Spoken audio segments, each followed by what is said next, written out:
Olá, meu nome é Mauro Vieira, eu sou advogado. Seja muito bem-vindo ao nosso canal. Hoje falaremos de algumas principais diferenças entre juizado especial e justiça comum. Na prática, o que muda na prática? Quando a gente vai entrar com a ação, o que faz a gente escolher? Eu costumo dizer o seguinte, que o judiciário ele pode ser acessado através de duas portas. O juizado especial, chamado pequenas causas, e a justiça comum. Qual que a gente deve escolher? Geralmente as pessoas falam, vamos para o juizado, que é rapidinho, é pequenas causas, rapidinho resolve. Só que tem algumas coisas que geralmente não são faladas, tá? Eu vou enumerar aqui algumas vantagens e desvantagens. Pagamento de custo. Juizado que paga custo? Na primeira fase, primeiro grau, não. Qualquer um pode entrar, o Bill Gates, ele quer entrar com o processo de juizado, ele vai pagar custo? Não vai pagar nada. Tá?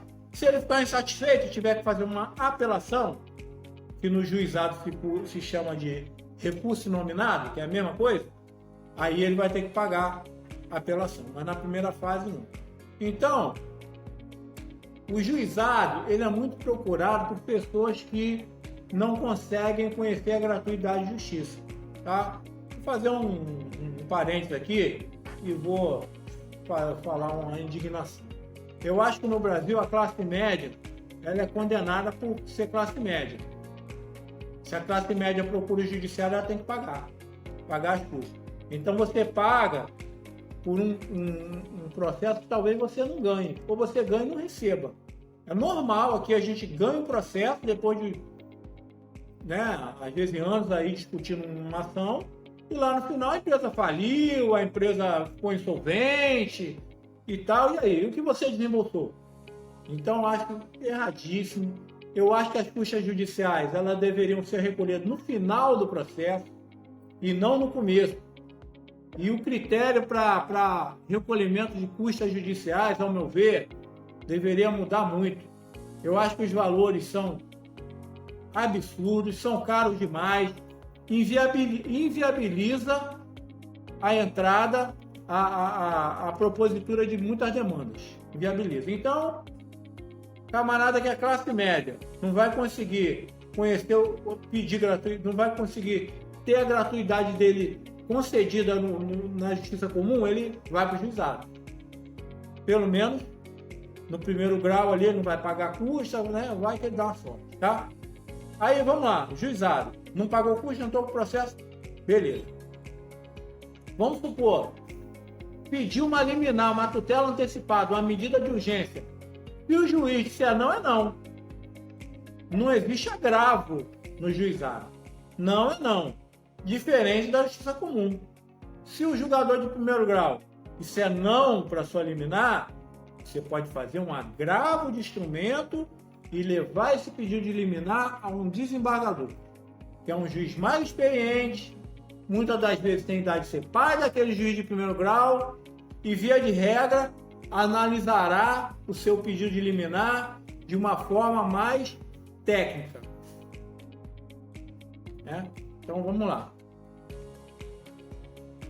Digamos que você quer discutir no juizado a sua internet que parou de funcionar. Você diz que ela parou de funcionar e a operadora vai dizer que ela nunca parou de funcionar. Inclusive vai juntar telas, vai juntar um monte de prova que ela mesmo produziu, que a tua internet está funcionando super bem. Ou então que tem água na tua casa, né? Digamos que seja contra a empresa fornecedora de água. A empresa vai juntar um monte de tela, vai juntar... E aí? Aí o juiz vai ficar na dúvida no juizado. Se o juiz ficar na dúvida no juizado, o que ele vai fazer? Ele vai extinguir o seu processo sem julgamento do mérito. Ou seja, é como se aquele processo nunca tivesse existido. Ele simplesmente não vai julgar. E isso no juizado. Na justiça comum, o que você faz?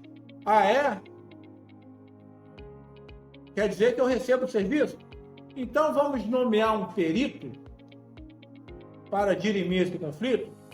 Aí você requer ao juiz que nomeie um perito, um técnico, um engenheiro, uma pessoa qualificada, que não seja amiga de nenhuma das partes, não tem interesse nenhum na demanda, e esse perito, ele vai até o local diligenciar, e ele vai lavrar um laudo técnico muito bem explicado, onde depois que ele analisar todas as provas e o local, ele vai fornecer para o juiz um laudo para que o juiz possa se balizar na hora do julgamento. Daquele laudo ele vai dizer: excelência, não tem água naquela casa.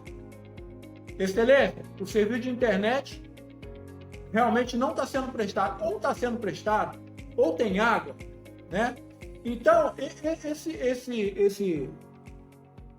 Quer ver uma outra situação muito interessante?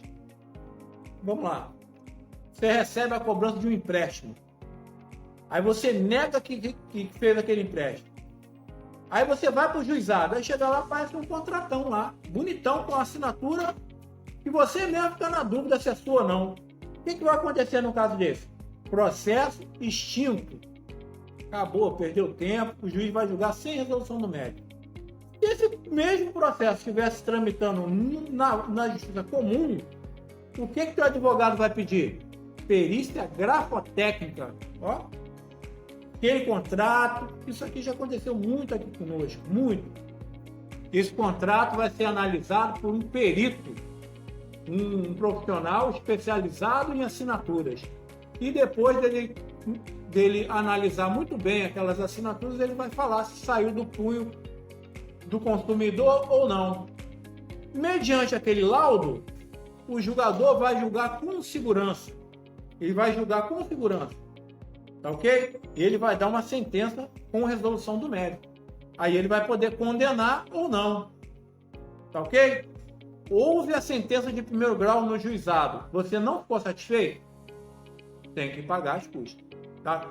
Se perder, vai pagar mais 20% do valor da causa para o advogado do réu. Olha o risco aí. Olha o problema. Tá? Então, muitas das vezes, o autor, ele sabe que tem razão, sabe que foi lesado, não conseguiu convencer o juiz de primeiro grau no juizado, mas abandona a causa. Não vale o risco. Não vale o risco. Deixa para lá. Perdeu. Já na justiça comum, quando o autor ele já recebeu a concessão da gratuidade de justiça, eu, por exemplo, como advogado, eu nem pergunto o autor. Eu só informo, ó, vamos apelar daquela sentença. A sentença não foi boa. Quem sabe que é boa ou não, geralmente é o advogado, porque a gente convive com aquilo ali. A gente sabe se o valor está proporcional ou desproporcional ao dano. Então, se faz uma apelação, o processo ele é revisto em segundo grau, o desembargador vai reanalisar aquilo ali e você vai ter uma nova decisão. Dessa vez, um acórdão. Não é verdade? Se for julgado por um desembargador apenas, você ainda tem a possibilidade de fazer um recurso para que o processo seja julgado por 3 desembargadores. Já no juizado não é assim. Quem vai julgar seu processo, seu recurso nominado, que vem a ser a apelação, são 3 juízes de primeiro grau. Tá? Via de regra, são juízes que julgam milhares de processos. Talvez eles não dispensem ao seu caso a atenção que ele vale. Outra coisa também. Talvez 90% dos processos que são julgados em juizado não são julgados por juízes togados. São julgados por juízes leigos. O que é o juiz leigo? O juiz leigo, ele é um bacharel em direito, mas ele não passou no concurso da magistratura, ele está estudando para tanto. Ok? Então talvez ele não tenha tanta experiência para julgar aquele caso ali, conforme um juiz togado da justiça comum. Tá bom, gente? Então, ó, eu já tive 1000 processos tramitando no juizado ao mesmo tempo. Teve uma época que, para mim, eu cheguei a pensar que tudo deveria ser julgado no juizado, em razão da celeridade. Porque quando você tem um problema que você quer resolver o mais rápido possível. É verdade? Porque às vezes a demora do processo torna um outro problema. Mas tendo em vista algumas, digamos, entre aspas, injustiças que eu percebi no juizado especial, e hoje em dia eu direciono o processo para a vara civil. Tá ok? Demora mais? Demora. Mas a probabilidade de você ter uma sentença mais justa é muito maior. Tá bom, meus amigos? Vou ficando por aqui. Um grande abraço a todos. Gostou do vídeo? Se inscreve no canal. Um grande abraço, fiquem com Deus e até breve.